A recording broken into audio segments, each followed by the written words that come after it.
Yo, what's going on, guys? Today, I'm going to be continuing from my last video. I'm doing a part two. My last video, it randomly cut out. It just cut off at the end of the film, at the end of the video.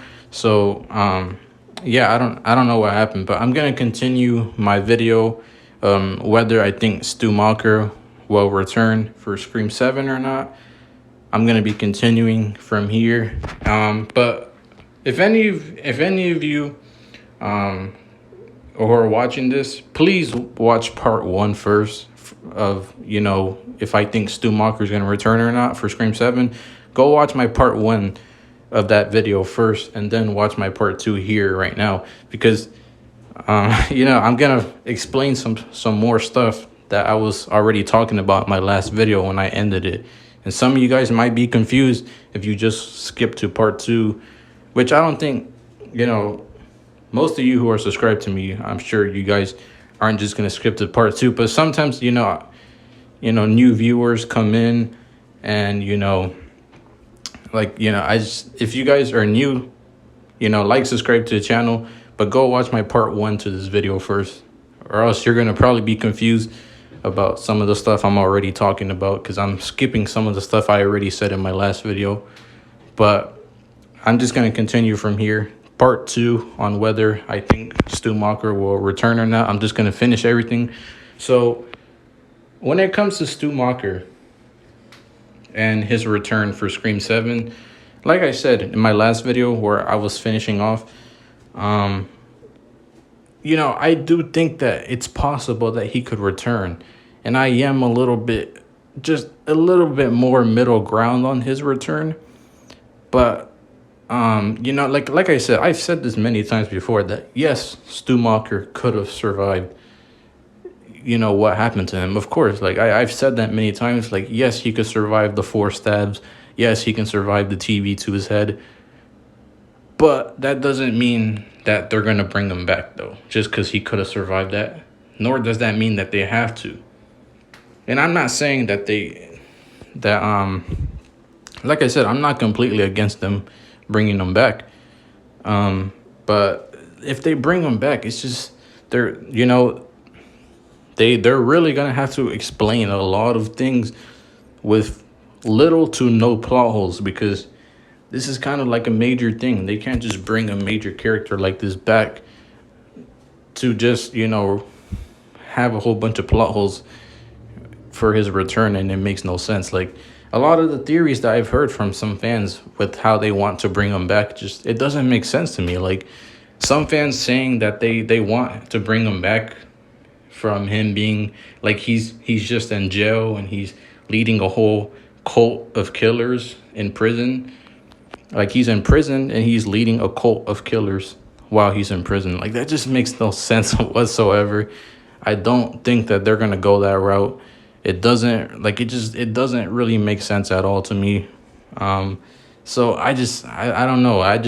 I'm not with that theory that I've heard from some fans. Like, he's going to be in prison leading a cult, and that's how they're going to do this. Like, it doesn't make sense. And then, I've heard some fans come up with this theory too, like that he's gonna be like that his parents are gonna cover up for him. They're gonna pay the police or the government, and they're gonna like pay them to keep quiet, so that way no one knows that Stu's alive, and their parents are just gonna hide him.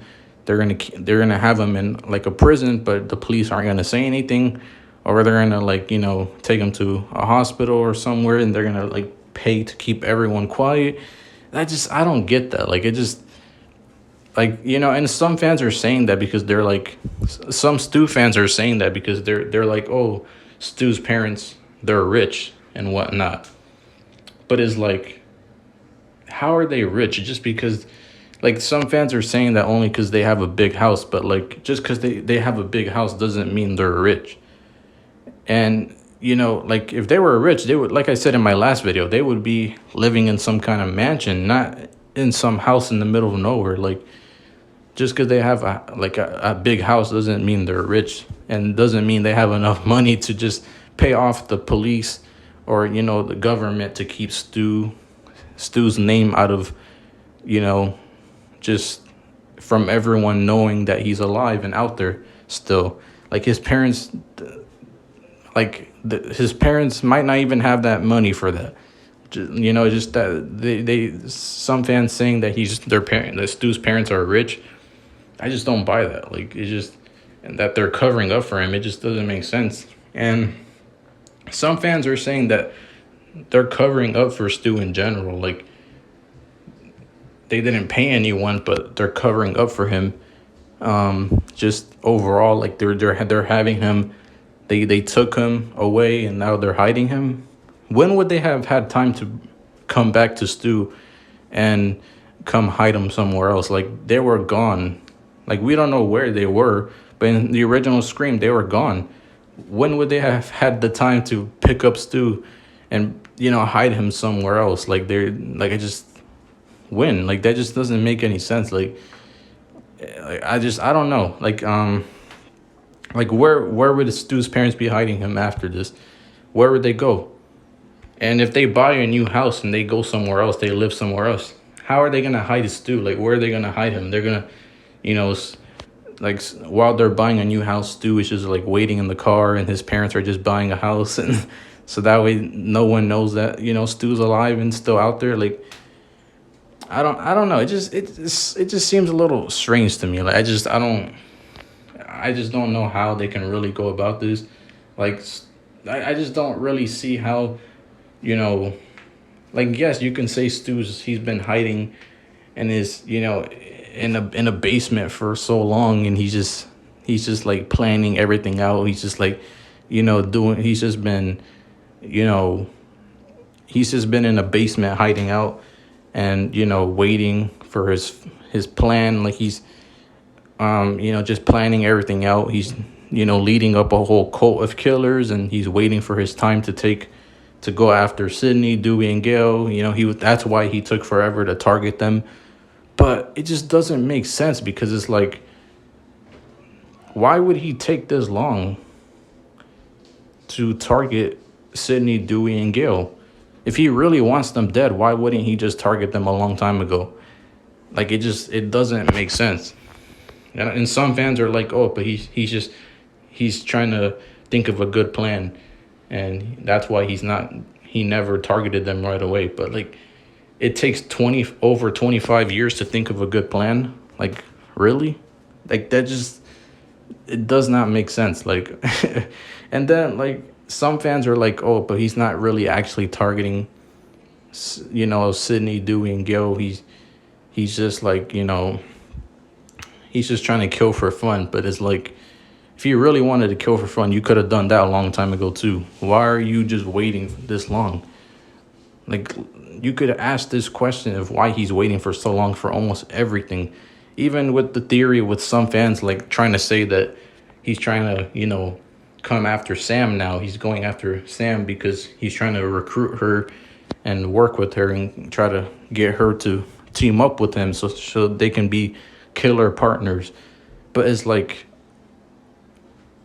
bro, like, it doesn't really make sense. Like, if Stu really is just like, he's just like, I don't know, because like, here's the thing too, is that if he's really keeping track and an eye on Sam and Tara, and he's targeting them, who is he like, it can't be himself targeting Sam and Tara, because when would he have had the time to target them? And if he's sending killers after Sam and Tara, what killers is he sending after them? Because it can't be the Bailey family in Scream 6. They all were just trying to get revenge for Richie. And you can try to say that they were secretly working with him, but that doesn't add up to me. It just seems like, to me, it just seems like, Richie's family in Scream 6 were just trying to avenge Richie, his death. It doesn't seem like they were in control of anyone, and there was someone just like, masterminding them, telling them what to do and what not to do. Like, that doesn't make sense to me. I don't buy that theory. I don't buy the theory either that Stu was working with Richie and Amber in Scream 5, because if he was working with Richie and Amber, why, like, it just, like, if he was working with Richie and Amber, because some fans also some Stu fans, they try to be like, oh, you remember in Scream 5 when Amber said she was radicalized?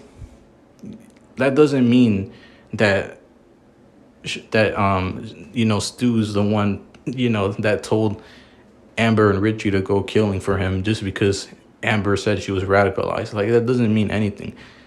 Like, it really doesn't. After seeing Scream 6, it really does just seem like Amber and Richie were just, especially Richie, like they were both just big Stab fans who wanted to make a good Stab movie. It doesn't seem like there was anyone in control of them telling them to go kill for him. So I don't buy the theory either that Stu was connected to Amber and Richie. I don't think he was connected to them. I don't think Stu, like, what cult of killers could Stu be leading? Who is he leading? And who is he trying to get to go kill for him? And why is he randomly trying to get someone or a group of killers to go kill for him? Why now all of a sudden, when he could have tried to do stuff like this a long time ago? Or he could have tried to kill a long time ago if he really wants to. It's just, none of this makes sense. And, the whole stuff about, like, some fans always comparing Stu to Chad, saying that Chad, because I've seen this a lot. I've said this in my last video, in part 1. I'm going to say it again here. Yes, Chad took multiple stabs. He took multiple stabs in Scream 6. And I've even said myself, he should have died. They should have just left him dead. They should have just killed Chad off. I said that. But at the same time, though, that just because Chad survived multiple stabs in Scream 6 doesn't mean that all of a sudden this makes Stu alive, and this means that they're going to bring back Stu for Scream 7. That doesn't mean anything. So, and plus, as I said in my last video too, there's a difference between Chad and Stu, because Chad, at least, yes, he was stabbed multiple times, but at least he was shown to be alive, at least, like, at least he was shown to be alive, like, 25 minutes later. Stu, however, he's just been mysteriously gone and presumed to be dead for over 25 years? Like, that just doesn't make sense. Like, that's kind of the difference here, that's what I'm saying. Like, some of these Stu fans are using Chad as a way to prove Stu is still alive. Why do you need Chad to prove that Stu is alive? Like, or at least to further proof that he's alive. Because, like, at the end of the day, it's just like, if you think Stu's alive, I don't really see why you need Chad to at least to prove that. And plus, if you're gonna use Chad to prove that Stu's alive, why not say the same for Dewey? Dewey also took multiple stabs as well in Scream 1 and 2. He was stabbed a lot of times as well. Are you gonna use him as a way to prove Stu is alive as well? Or is it only gonna be for Chad? I don't really see the need for some of these Stu fans to be like, oh, look, Chad survived Scream 6, so Stu has to be alive. This means Stu's coming back for Scream 7.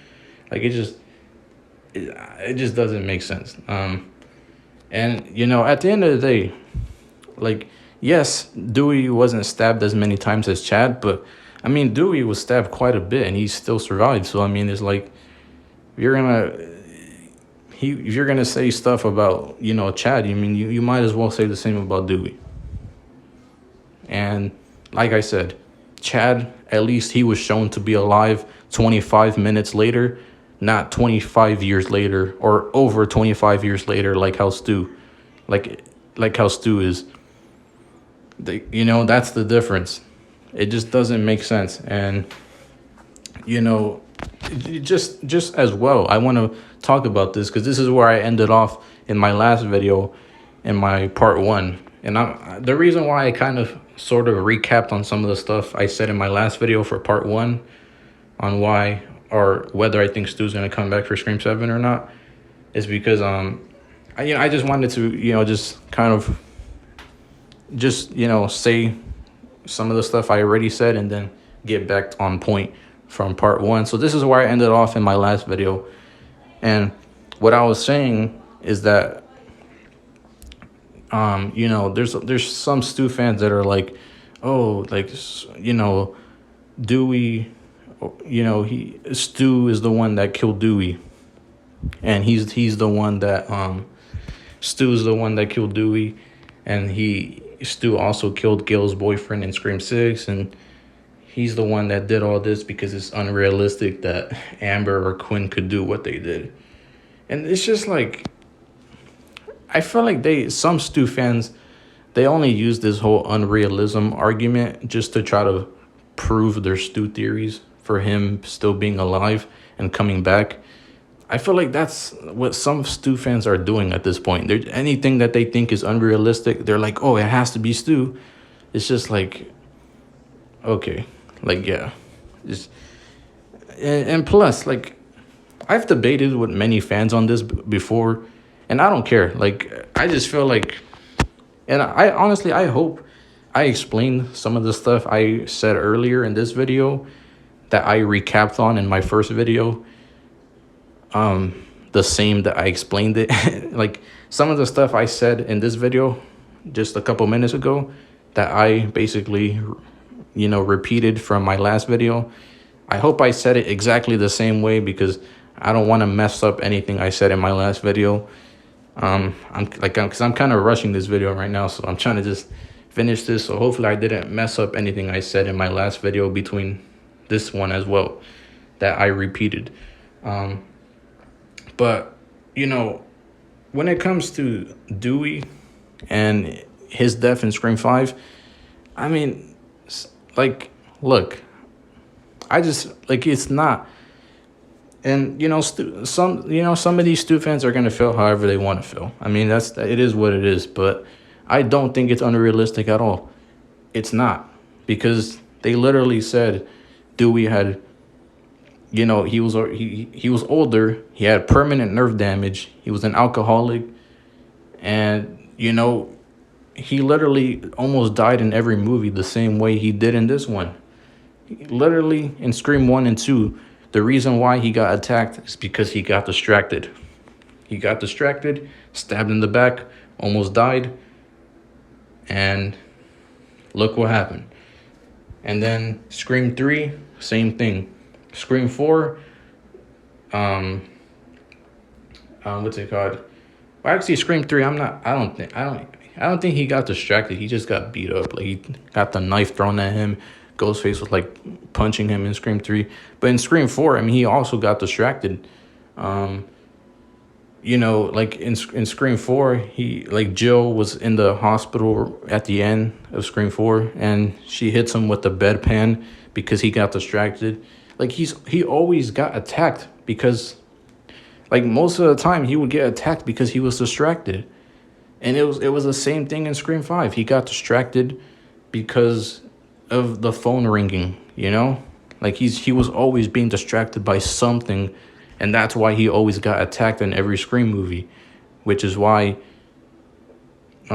he would always almost die. But unfortunately for Scream 5, there was no more for him. He got distracted, and that ruined him this time. This time it was for real. He was dead. So they actually killed him off for this film. So, to say that Dewey was always, like, to say that, Dewey got overpowered, like, no, he didn't get overpowered. He was beating up Amber, actually, when in Scream 5 in the hospital. He was beating her up, and then he got distracted, and then she killed him. She gutted him, and that was it. And plus, like, and, like I said, if you feel differently, I mean, that's fine, but I've had so many debates, with many fans, and even some of my friends that I know, that I talk to, I've debated with them about this, you know, and of course, like I said, some Stu fans and just some fans in general, they're just like, nah, Amber couldn't have killed Dewey. It was unrealistic, but it really wasn't though. Like some fans are also trying to say that Amber lifted Dewey in the air. Like, yeah, okay, he what she lifted him up in the air like that. Just no, she didn't. Like she literally, if you watch the movie, you replay it. Whenever the knife went into Dewey's back, he like his body was moving up a little bit in response to the knife going in his back because it was doing damage to him. But he wasn't like, he wasn't lifted up in the air off his feet like how some fans are trying to make it seem like it just shows that some fans really do be trying to reach, and they be trying to make things seem more unrealistic than they want it to be. I feel like, some fans, they try to look, I feel like some fans at this point try to look for things that are unrealistic to, like, just whether if it's to nitpick it or to just say stuff like, oh, it was Stu that killed Dewey. It's some fans just, they go between either one of those. And at the end of the day, it was not unrealistic that Amber killed Dewey, and I believe Amber killed Dewey. And even if they do bring Stu back for Scream 7, I still don't think he was involved within, Scream 5 and 6. I don't think he would have, I don't know what's going on. My bad, guys. Anyways, yeah, I don't think, Stu was involved in Scream 5 or 6. If anything, I feel like, I don't know. It doesn't really make sense in general, whether if you have him be the one who killed and attacked, Dewey and Gale. It doesn't really add up in general. You can say it was Stu that killed Dewey, or it was Stu that killed Gale's boyfriend in Scream 6. You can say that, but like, I don't know. I just don't really think it was him at all. I just don't, And like I said, the main reason I feel like some of these Stu fans are only saying it was Stu is because they're trying to they're using this whole unrealism argument to prove their theories. They're like, oh, it was unrealistic that Amber did this, so they immediately go to Stu. It was unrealistic that Quinn killed Gil's boyfriend in Scream 6, so they immediately go to Stu. So it's just like anything at this point that they find unrealistic, they're gonna be like, oh, yeah, that was Stu. It's just like, all right. I mean, if that's how you feel, I mean, cool. But it's like, why do you have to always point everything to Stu just because you find something unrealistic? Why can't it just be like, just simply because you believe it's Stu? I don't get it. Like, I don't know. And at the end of the day, like I said, and some Stu fans, they like to be so specific with height and killers. It's kind of funny because it's like they want to be so specific with height with killers, but yet, like they say, Amber was short. When she killed Dewey, the killer that killed Dewey was around this, like at least around the same height as Dewey. Matthew Lillard, who plays Stu, is way taller than David Arquette, who plays Dewey. Meaning that if he would have been the one to have killed Stu, then he would have been way taller than Dewey. So how exactly, like you can literally go back and watch the scene. Like the killer who kills Dewey is about the same height as Dewey. And Matthew Lillard, aka Stu, is taller than Dewey. So if you want to be so specific with the killer's height and whatnot, then you have to. Are you gonna say the same thing about Stu? It couldn't have been Stu either, because the killer who killed Dewey is the same height as him, and Matthew Lillard is taller. Matthew Lillard, who plays Stu, is taller than Dewey. So, I mean, I'm just saying, if you want to be so specific and realistic with height and all this, like, I mean, it's just, I don't know, man. It's just like, The same thing was said about Mrs. Loomis and Scream 2. There, like, some fans were like, "How did she kill Randy? She was too short. There's no way, you know, Billy's mom could just kill Randy like this." And it was the same thing there. And then, then with Jill, there was some fans that were saying the same thing, that, oh, how is she doing this? How is she, like, she was so short. And some fans think that she didn't kill anyone. But there's still some fans either way that were like, oh, it looks silly for her to be the killer and wearing the costume at the end, and she looks so short, after whenever she reveals herself and she pulls the mask off, like there were some fans who were saying that she's too short, like she looks silly in the mask and all that, and the costume, and it continues on from here now with Amber and Quinn, same thing, like this. The same thing being said here, that they're, Quinn and Amber were too short, they're weak. It's like I'm starting to notice like a pattern with some of these fans. Like they're just saying only they're really. I feel like some of these fans are only saying these things about the female killers. Like it doesn't really make sense. And, I don't know if some fans forget what this is, or if this, I don't know if some Scream fans don't know that this exists. Because honestly, I mean, sometimes I forget this is a thing as well. But adrenaline is a real thing. And, regardless if you're a male killer or a female killer, if you're fueled on adrenaline, you can do the most craziest things that you could imagine. Like, when you have adrenaline running through you, you can be as strong as you could ever possibly imagine. You can take as much damage to things as you could possibly imagine. You can be as fast and run as you could possibly imagine. Like, when you're fueled on adrenaline, like, you can do a lot of these crazy things that you think are unbelievable. So at the end of the day, when it comes to these, like Billy's mom and Jill and, just like Amber and Quinn, like the female killers, like some fans, they only nitpick at the female killers and they say they're weak and they're short and all this stuff. But it's like, you can literally, like, if you're fueled on adrenaline, it doesn't matter if you're a male or female killer. You can do a lot of these crazy things. It may seem unbelievable, but it can happen. When you have adrenaline running through you, you can do a lot of these crazy things that you would never imagine. So like, yeah, like when you have adrenaline in you, you can be stronger than someone who isn't, even if you're way weaker than whoever you're going against, regardless.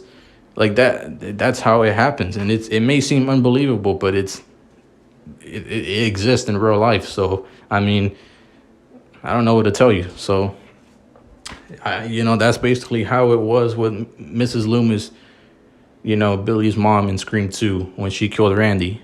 Jill in Scream 4, whether you believe she killed anyone or not, like, it's like, even whenever she was fighting Sydney at the end, like, she was putting up a good fight at the hospital with Sydney at the end.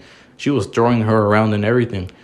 So you could say the same thing for Jill. She was on adrenaline. Mrs. Loomis, Amber when she killed Dewey and everyone else, and Quinn when she killed, Gail's boyfriend. Like I said, some of these things may seem unrealistic, but I'm telling you, when you're fueled on adrenaline and you have adrenaline running through your body, you can do a lot of these crazy things. You can have a lot of strength than you could possibly imagine and take as much damage as you can possibly imagine. That is possible when you have adrenaline running through you. So, and like I said, sometimes I forget adrenaline exists as well, but it does. So it's the same thing within, if it exists in real life, it exists in the Scream movies. I guess you can say that. So that's why it's just like, I'm not really that hard and critical on female killers doing this or female killers doing that or whatever. And I want to point out something too, is that like, Craving Something Scary, he's a good YouTuber, and I think recently he actually just posted a Stu video, like it was like a Stu Scream 7 video. I didn't get the time to watch it. I didn't watch it yet, but I got like the notification for it. But I think because he had said at some point that like, he said that like, Stu was, he had the TV drop on his head because like he said the TV dropped on his head, and he he was stabbed 4 times, and that he's still alive after that. And like, and the thing is too is that I remember, and like I said, Stu, yes, I said before, like, Stu could still be alive after the TV dropping on his head and getting stabbed. Like, sure, I'm not denying that he can't be alive, or that I'm not denying any of that. But when it comes to actually bringing him back, is that actually going to work out? That's what I'm questioning here. And I don't really think it is. That's just how I feel. And, I think Bearded Entertainment, whenever he was on the Lethal Collective stream the other day, I think it was Craving Something Scary's live stream. Bearded Entertainment was on there, and I think he said something like, how Ethan is for sure dead because he got stabbed in the mouth, and he was already dead before the TV even hit Ethan. Like, that's what Bearded Entertainment said on Craven's live stream. And the thing is though, is that Ethan was still alive after being stabbed in the mouth, so that doesn't really make any sense. Like, he was literally still alive. So what do you mean? Like, what do you mean Ethan was for sure dead because he was stabbed in the mouth? Like, he was still alive. He was still running, just like Stu was still running after being stabbed by Billy. Ethan was still running around and came back for one final scare after being stabbed in the mouth by Tara. So I don't know what Bearded Entertainment means by, Ethan was stabbed in the mouth and he's for sure dead already because he was stabbed in the mouth, and he was dead before the TV even hit him. Like, I don't know. I don't know how that makes sense, because he was still alive. I mean, Ethan in Scream 6 was even stabbed like 5 times by Sam before that. So, he didn't officially die until he got hit with the TV. So, saying that he was for sure dead even before the TV hit him, like, I don't really see how that makes sense. And if you want to go with the theory, or not theory, but if you want to go with the mindset that Stu is dead from the TV, then yeah, I mean, like, you can say that. You can say, whether if you believe it or not, like, you can just go along with, oh yes, Stu died from the TV and not from the 4 stab wounds that he got from Billy. He died from the TV. That's what kept him down. And it's the same. You could, if you want to go with that, if you want to say that, then yeah, you could even say the same thing for Ethan. He didn't die from the mouth stab that Tara gave Ethan. He died from the TV that Kirby hit Ethan with in Scream 6. That's what killed him. That's what kept him down, not him being stabbed in the mouth. So yeah, when Bearded Entertainment, and I heard him say that, I was like, what do you mean by Ethan was already gonna be dead because he was stabbed in the mouth? I mean, it doesn't seem like he was really dead. I mean, maybe he would have slowly bled out, but I mean, in terms of, him just being like dead already, like, doesn't seem like it. It seems like that what killed him for sure was the TV. That's what killed Ethan. So, and it's just, I don't know. And also, I want to bring this up too, that because Craving Something Scary, I saw him recently too on whenever I forgot, it was the Lethal Collective live stream, and he said like, it was him and his Beard Entertainment, and like he was on the stream I think as well. And Knight and all of them, like they were there, and they were talking about like Chad, like because like I said, there's just quite a bit of Stu fans that are like on this thing about like Chad surviving Scream 6. So now all of a sudden this means that Stu was alive and he's coming back. Like, I don't know why just like some Stu fans are with that mindset of like Stu's coming back just because Chad survived Scream 6. Like, it just doesn't, I don't know, man. It just doesn't really make sense. But yeah, like Craven, he was like, oh, Chad survived Scream 6. He was stabbed like 15 times. So so therefore, I don't want to hear anything about Stu being alive. Like, he says something like that. But like I said, though, it's like, I mean, if you think Stu's, I mean, you believe, like, Pray Me Something Scary always believes Stu was alive anyway. So I don't know. I mean, the whole Chad thing was just like, whatever. Like, it's just, I guess it further, for some of these Stu fans, I guess it further proves that Stu was alive just because Chad survived Scream 6. But it's like, like some of you guys already believed he was alive anyway. So it's like, I don't know. Some Stu fans are just, it almost seems like they're using the Chad thing as a way to prove Stu was alive, even though they already believe Stu was alive anyways.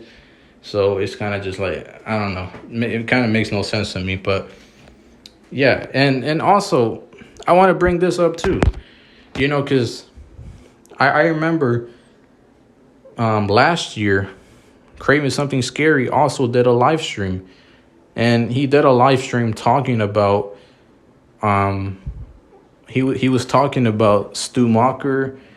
And he was doing a live stream. I think it was called, Everyone versus Stu Macher or something like that. And it was a live stream that Craving Something Scary did last year. And I'm sure, like I said, you guys who are subscribed to me know who Craving Something Scary is. And if not, go subscribe to his channel. He has awesome content. But yeah, Craving Something Scary, he did a live stream last year of, the Everyone versus Stu Macher thing. And he had a whole bunch of guests. Like, he had Killjoy Jake, he had, Beard Entertainment, he had Gory B Movies, he had Night Watch Zone. He had all of them. And in that live stream, they were all like, showing like factual proof of how Stu could have survived, the 4 stab wounds and the TV on his head. And they even showed like, how you can survive electricity from like even lightning strikes, like you can survive that. And they even showed how you can even survive like 50 stab wounds, on that live stream, because it's happened before. And they were, showing all these things in that live stream. Craven and all them that were on his stream, whenever they were doing the Everyone versus Stu Macher thing, they were doing that they were showing all these things of like, surviving lightning strikes, how that's possible, how, someone, has survived, like, has and can, survive like 50 stab wounds. And they were saying and showing all these things on that live stream to prove that Stu was alive. That was the whole point of that live stream that they were doing that for. And they said it themselves. Bearder Entertainment, Craving Something Scary, they literally said that you can survive 50 stab wounds. It is possible. Because like they said that. But then now with Scream 6, they're saying that Chad can't survive 15 stab wounds that he took in Scream 6. Like, I don't know. That just doesn't make sense. Like, they literally said that it's been shown that you could survive so many stab wounds and survive it. But then with Chad in Scream 6, I see, Craven and Craving Something Scary and Bearder Entertainment and all of them that were on that live stream a year ago. on that live stream to prove that Stu's alive. They were all saying these things, that you can survive multiple stab wounds and a TV to your head to prove that Stu is still alive. But yet now with Chad, they're like, oh no, he can't survive 15 stab wounds, even though, like, literally Craving Something Scary in that live stream said that it's possible to survive like 50 stab wounds. You can get survived 50 times and survive. And he even showed, like, real things that proves that. So it just doesn't make sense now that all of a sudden, for Chad, who's a movie character, they're like, oh no, it's unrealistic for him to survive 15 stabs. Like, it just, now all of a sudden Craven and Beard Entertainment and all of them that were on that live stream, they were, now all of a sudden they're all like, oh yeah, Chad he couldn't have survived Scream 6. That's unrealistic. It's 15 stab wounds is too much. It just, like, but like, literally, Craven said himself that you can survive multiple stabs, and he said that to prove that Stu is still alive. But with Chad, it's all of a sudden unrealistic, even though you showed actual facts in that live stream that shows that you can survive like 50 stab wounds. Like, Chad took like 15 stab wounds, so 15 stab wounds is now unrealistic, but 50 is realistic. Like, this is what Craven Something Scary and Bearded Entertainment and all them, Gory B Movies and Night Watch Zone, whenever they did the Everyone versus Stu Macher, this is what they all said last year. And they said this to prove that Stu's still alive and all this stuff.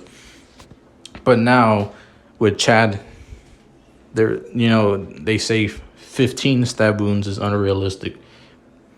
But they were all literally agreeing that you can survive multiple stab wounds, and you could get, they literally showed actual statistics of showing like how you can actually survive so many stabs, like 50 stab wounds, maybe even more than that. Like, they showed that. And then now with Chad, they're like, oh no, he can't survive. He should have it's unrealistic. He should have died. And it's just like, it doesn't make sense now. Like, what they're saying then versus what they're saying now. And I don't know. I mean, maybe they were just saying these things just to try to only prove their Stu theories, with Stu being alive. So, and I feel like that's really what it is. I mean, but in terms of Stu, like, I feel like that's really what it is. Like, Craving Something Scary and Bearded Entertainment, Gory B Movies and Night Watch Zone, and Killjoy Jake, who's also on that live stream. But now Killjoy Jake he's more, I feel like he's more on the side that doesn't want Stu to come back. So, but a year ago he was like, he wanted Stu to come back and whatnot. But that's why Craven and all them were on that live stream in the first place. They did that live stream to prove that Stu can survive the TV to his head, and they talked about how Stu could survive the 4 stab wounds that he got from Billy. And like, maybe they only wanted to prove that Stu can survive, and that's why now with Chad they're like, no, he can't survive what he survived. Like, I guess, I don't know. I mean, it seems like that's really what it is. They only wanted to prove it with Stu, but for someone else, they're like, nah, it's impossible. I mean, like, at the end of the day, though, it's like, I just feel like when it comes to them trying to move on with Scream 7, some fans have said that they wanted to move on from the past. So, and even some of the Stu fans are saying that. But how could you want them to move on if you, at the same time, you want to bring a past killer back from the original film that is going to connect to the original, like that's going to connect to Scream 7 if they were to bring Stu back. How does that make sense? Like, do you really want, for some of these Stu fans and for some of you who may be watching this, answer this question. Do you really think that that you know they can, because do you really want Stu to come back for Scream 7, but also at the same time you want Scream 7 to be its own thing, you want it to be new and fresh? Like, how does that make sense? Like, what like what exactly do you guys want? Because for some of the Stu fans who are saying that they want something new for the Scream franchise, they want Scream to go in a different direction. They want Scream to be new. They want Scream 7 to be different. They want them to go all out and just try new things. But some of these fans that are saying that are Stu fans. Some of the Stu fans are saying that. So for some of the Stu fans that are saying that they want Scream 7 to be new and different and not have anything to do with nostalgia, how could you want that, but at the same time want Stu to come back, who's a past killer, who would directly connect from the original film to Scream 7? That just, I don't know, that doesn't add up or make sense to me. So, I mean, if some of you guys who want Stu to come back for Scream 7, if you guys can answer that question for me, I mean, go ahead. But, I mean, I'm just saying, it doesn't really make sense to me. And, even with, like I said, with Scream 6, there was just so much fans that were saying that that Scream 7 was gonna bring Stu back, and that they were planning, the whole shrine was leading to Stu because they had a cult. Maybe Stu had a cult in there. What cult though? I mean, after Scream 6 came out, I mean, I don't know what cult of killers Stu could have been working with, and why this dude needs killers to work for him in the first place. Like, I don't get that. Like, what's the main thing here? Because at the end of the day, it doesn't seem like there was any cult of killers in Scream 6. Who could he have been working with? It just doesn't make sense. And for even, some fans were even saying that, like, oh, Stu's remember, there was a lot of Stu fans that were like, oh, Stu's the one who's probably wearing this old age worn out mask. He's the one wearing it. It's probably his mask. I mean, none of that was true. And of course, some fans were just theorizing, but there were some fans that were actually, saying that this is all leading to Stu. Like, they were fully hard believing that. So I don't know. Like, if you're going to fully believe that everything is leading to Stu, I mean, if he doesn't come back, I can tell that some of these same Stu fans are going to be disappointed, because they're always trying to connect everything to Stu. And some of these Stu fans are probably going to would probably say that, oh, it's because the writers and the directors are trying to hint at Stu all the time.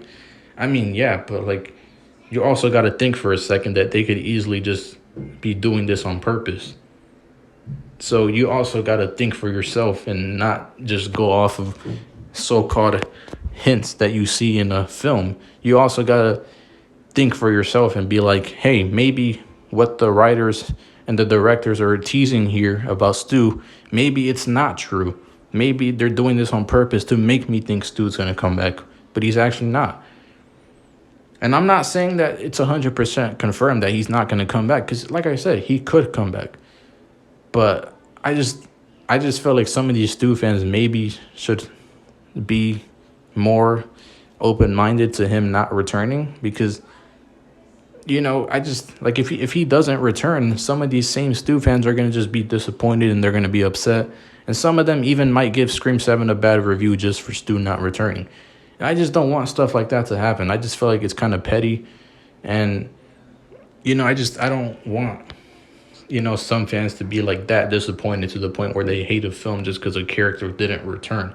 At the end of the day, like I said, you have to be open-minded and at least acknowledge that there's a possibility that he might not return. And, vice versa as well. Like, for some of the fans that don't want Stu to come back, I feel like, some of them should think the same way too. They should be open-minded to Stu returning as well, because maybe they do bring him back. you know. But like I said, it goes both ways. There's some fans on both sides that should be open minded to him returning or not returning.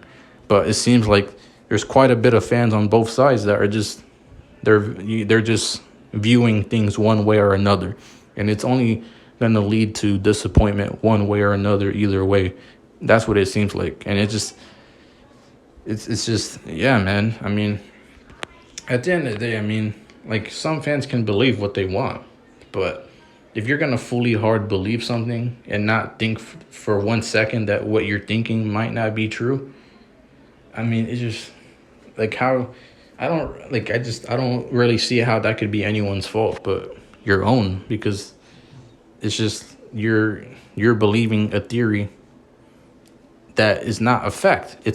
There's a reason why it's called a stew theories, because it's not actually, you know, factual evidence, nor is it confirmed. And of course, I know some Stu fans don't see it as facts, but there is some Stu fans that do see what they believe with Stu as facts, and they believe wholeheartedly that he's going to return and all this stuff.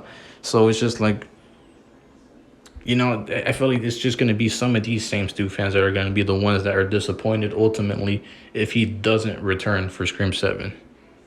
So, I mean, yeah, and even you guys remember, like, with Scream 6, with the whole shrine thing, they said Stu was involved with that. Some of these Stu fans were saying that Stu was involved with that.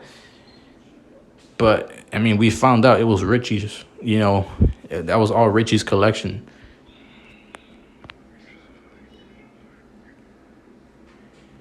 But yeah, like oh shoot, I don't know. I don't know what happened. Yeah, my bad, guys. Anyways, we found out that was Richie's collection. That was all, the whole shrine was all Richie's. So therefore, you know, therefore, I mean, none of that was Stu's. And I've even seen, I think, Bearded Entertainment, you know, one time he said that, you know, there was like because in the shrine in Scream 6, there's a picture of Principal Himbry from the original Scream, the principal of the Woodsboro High. You know, he was the principal in the original Scream, Principal Himbry. And there was a picture of him in the shrine in Scream 6 that, you know, it had a picture of him, like, you know, he's like laying down and his eyes are looking up, just like the scene where he was dying in the original Scream, when he was like laying down and he was, you know, staring at the camera with his eyes zoomed in. And, you know, when Principal Himbry got killed in the original Scream, that was the scene, and they had that picture of Principal Himbry in the Scream 6 shrine. There was like a sketch of it. There's a picture.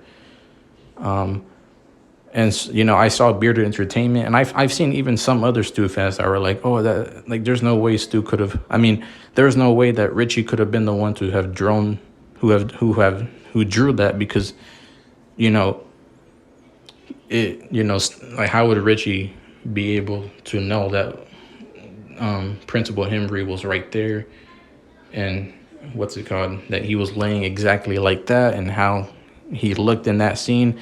But the thing is, though, and, you know, because I saw Bearded Entertainment say that on Craven's live stream one time, and so he was like, oh, that had to have been Stu who drew that sketch of Principal Himbry in the shrine for Scream 6. He had that picture of it. And there was even another picture and sketch of Dewey, his body in the Scream 6 shrine. There was a picture of it, and Gail was looking at it and everything. There was a whole sketch and a picture. And, you know, he said that had to have been Stu who drew that, because how would Richie have known how exactly Dewey looked when he died? And yeah, you could say that's a plot hole, but I don't really understand how. Like, this is what I mean, though, is that some Stu fans really just they say, at any time they think something's a plot hole, they immediately jump to Stu. Or they think something's unrealistic, they jump to Stu. Instead of just thinking, like, maybe this is just a plot hole or an error in the writing, they're just like, oh no, this is Stu. If they think something's unrealistic, oh no, this is Stu. Like this is what I mean with just some of these Stu fans. They immediately jump to Stu with everything, and it's like, and the thing is too is that like, um, if you're gonna say that Richie wouldn't have known about Dewey, how he looked when he died, or Principal Henry in the original Scream, I mean, I feel like he could have been described. Someone could have described these deaths to him. Maybe with Principal Henry, he probably could have looked him up, how he looked in real life, and then, um, maybe he looked up how Principal Henry looked in the original Stab, or his real life self, and then he saw how it looked in Stab, and then he just because it wouldn't make sense for them to know how he looked in Stab either. But you gotta remember, if there was plot holes even in Scream 2 whenever they introduced Stab, because there were certain scenes that didn't make sense for how anyone would know these certain scenes. Like you guys remember in Scream 2, whenever Billy and Sydney are talking in the school hallway, and they're like arguing with each other, and Gail's the one that wrote the book based on everything that happened in the original Scream in Woodsboro. And that's why Stab 1 got made in Scream 2. But who would have known about that scene with Billy and Sydney arguing in the school hallway in the original Scream? Who would have known about that? How would Gail would have known about that? Who else would have known? Who would have told them? You can call that a plot error too, just as much as you can call, other stuff within Scream 6 a plot error, like some of the drawings that are there, like stuff like that. So, I mean, it wouldn't be that far-fetched to me because of some of the plot errors within Stab 1, some of the scenes that they had that weren't known by anyone else. Like I said, that scene specifically with Billy and Sydney arguing in the school hallway in the original Scream, who would have known about that? Gail would have known. No one else was there. Who was there to witness that? So who would have put that scene in the original Stab when we saw it in Scream 2? Who would have known? So, I mean, I wouldn't be surprised if they somehow knew about Principal Henry's death and they included that. So I just, it is what it is. I see it as kind of a plot error, even with Scream 2, whenever they first showed it, Stab, scenes like that. How would they have known about that? So it's the same thing with Scream 6. Like, Richie at some point could have watched Stab and looked at Principal Henry's death, how he looked like, maybe he could, and then he probably could have looked up pictures of, Principal Henry's, how he looked like in real life, and Richie could have just, copied that and, sketched it perfectly, exactly like how he actually looked like in real life in the original Scream. So he drew it perfectly. I mean, Richie could have simply just been a good artist. Doesn't mean that Stu was the one who drew that, and he's the one that put that in the shrine in Scream 6, the picture and the sketch of Principal Henry. Even with Dewey and his sketch of his dead body. I mean, yeah, you can say that it was Stu that drew it, but at the same time, though, Amber could have told Richie about it as well. He could have told her, and then he could have just been like, oh, this is how he looked like when he died? Well, I mean, let me draw it like this then.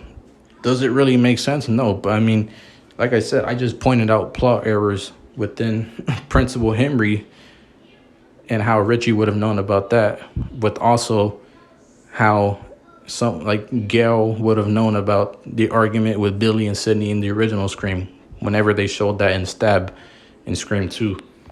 That didn't make sense. This doesn't really make sense either.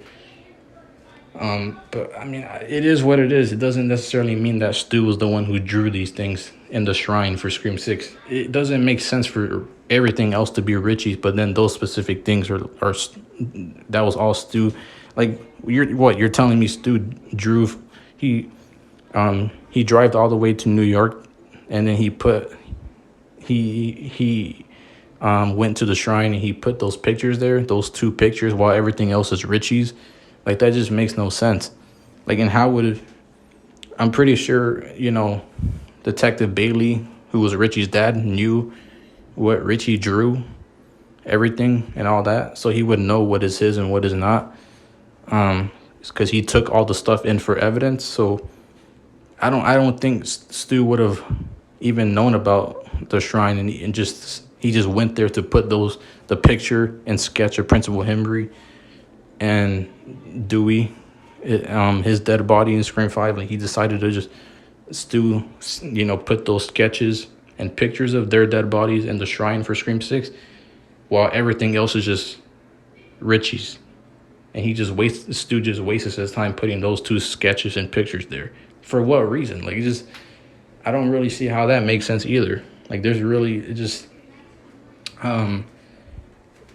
everything, like, it just makes no sense for everything else to be Richie's, because Detective Bailey took all the stuff in for evidence and collected it for Richie and put it in that shrine. Like, that was all Richie's. So why would everything else be Richie's, but the picture of Dewey and Principal Henry, that somehow is just Stu's, and Stu snuck it in there in the shrine and he put it there for whatever reason. Like, and Detective Bailey somehow didn't know that it didn't come from Richie. Like, I don't know. I mean, I don't think that really makes sense either. So I'm kind of chalking that up to just some of the things that I said. That it's just simply plot errors in the writing. And it doesn't necessarily mean that Stu was the one that drew those things. And that's what Bearder Entertainment was saying, that Stu was the one that drew the Principal Henry's picture in Scream 6. And that's why it was done so perfectly. And the Dewey in Scream 5, the picture of him and the sketch of him in Scream 6 in the shrine, that's why it looks so perfect, because Stu's the one that drew it. But it's like, why would Richie draw everything else and have everything else in that shrine that is his, but then those two things are not his? That just, I don't know, doesn't really make sense to me. But anyways, and that's really all I have to say about just whether because like I said, is it possible that Stu returns for Scream 7? Of course. There's always that small possibility. There's a chance. I'm somewhat open-minded that he could possibly return. Will it make sense? Now, that's a whole different story. Like, I don't really know. Because I feel like they're really going to have to, if they make him return, they're going to have to make it make sense. Some Stu fans, they want Stu to come back and have it not make sense. They just want to see him back. They want to see Matthew Lillard as Stu back. And I get it, but it's like, if you're going to critique the newer films for having plot errors and, bad writing, why would you want Stu to just come back and have that not make sense? Like, that doesn't add up within itself. So why would you want that? Why would you want Stu to just come back and have it be so sloppy and have it not make sense? Like, it's a possibility, like I said, that Stu could return for Scream 7, and I'm open-minded to that, for sure. And I feel like I said, there's some fans on both sides that, whether if you want Stu back or not, I feel like there's some fans on both sides that should be open-minded to him coming back and also not coming back. I feel like this is how most fans should be. They should be open-minded to him returning and not returning. This is how most fans should be. But it doesn't really seem like that's how it is for the most part, because there's some fans that don't want Stu back and are like, nah, he's not returning. But if he returns, they might be upset about that or disappointed, and vice versa. Some of the Stu fans that really want him to come back also might be disappointed if he doesn't return. And they're going to be like, oh my gosh, he didn't return. This movie sucks now.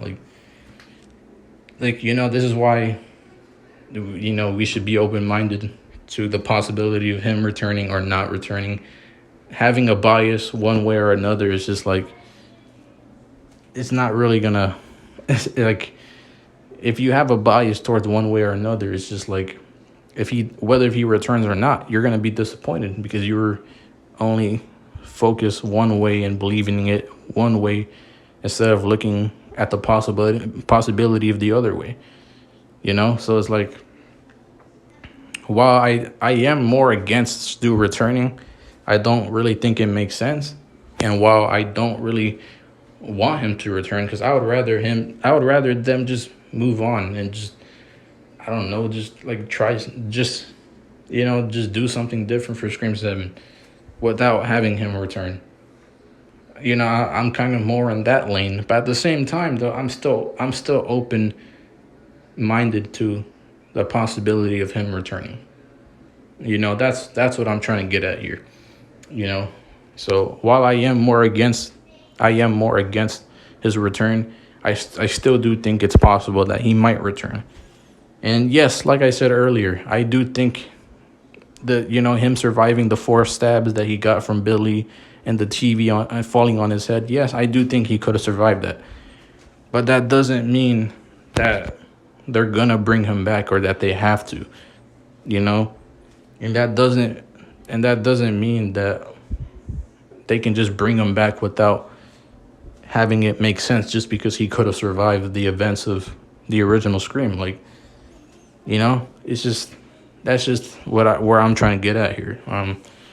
You know, it's not just about whether Stu can survive 4 stabs by Billy and a TV to the head. It's not just about that. It's about whether if it's even going to make sense if he returns or not, whether the writing is going to be good or not if he returned. That's what it's about. So at the end of the day, like, yes, he could have survived, but the reason why I'm more against his return, the reason why I'm more against his return is because I just don't know if it'll even make sense. I just don't think it'll make sense. You know, and most of the theories that I talked about in this video, just from some of these Stu fans that I've seen, like, even some of those theories don't make sense.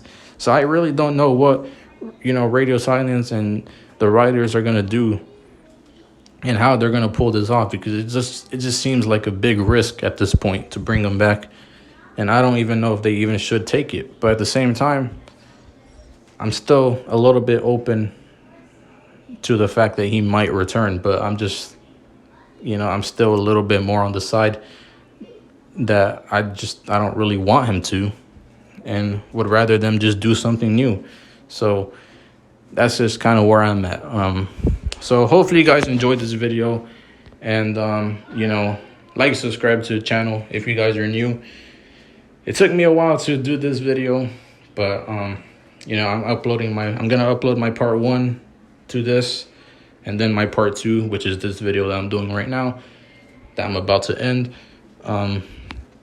So yeah, watch my part 1 and then my part 2 here, so you guys can fully get what I'm talking about and everything. But yeah, and you know, comment down below if some of the things you agreed with or disagreed with in this video. Like, let me know what you agree with and what you disagree with. But if you're gonna comment, actually comment about the video, because I remember one time, like, whenever I made, it was like a while ago, because like I already had made a Stu video, like before Scream 6 came out. I made a video talking about why I think Stu shouldn't return, and I got a comment from one of my friends, Jen. She commented on that video, and she didn't even acknowledge anything I said in that video. And this was before Scream 6 came out, by the way, when I made that video, like I said.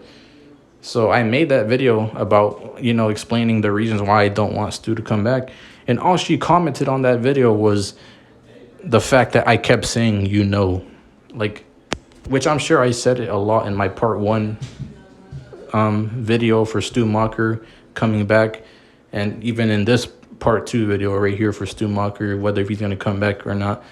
I'm sure I said the word you know a lot in both part 1 and part 2 here, but for that specific video though, when I made that video and I said, when I was explaining the reasons why I don't want Stu to come back, I brought up a lot of good points, and literally all she commented on that video was, how many times did Extron say you know? Like, really? Like, that's all you're gonna say? You're not even gonna acknowledge the points I made in that video?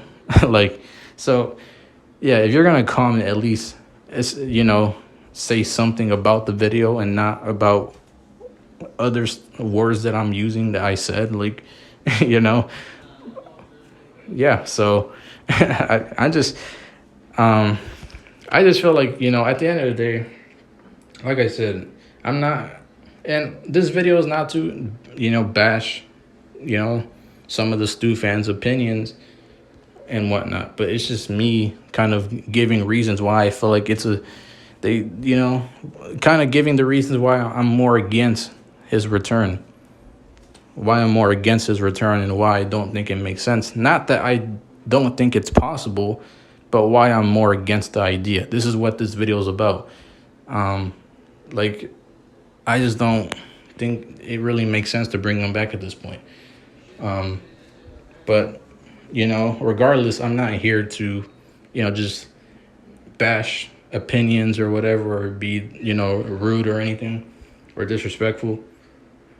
You know, that's not what I'm trying to do, but, like, you know, just me giving my opinions and stuff like that. So yeah, let me know what you guys think in the comments below. Like and subscribe to the channel if you guys are new, and I'm gonna be dropping more movie reviews soon. And yeah, I'll see you guys in the next video. Peace.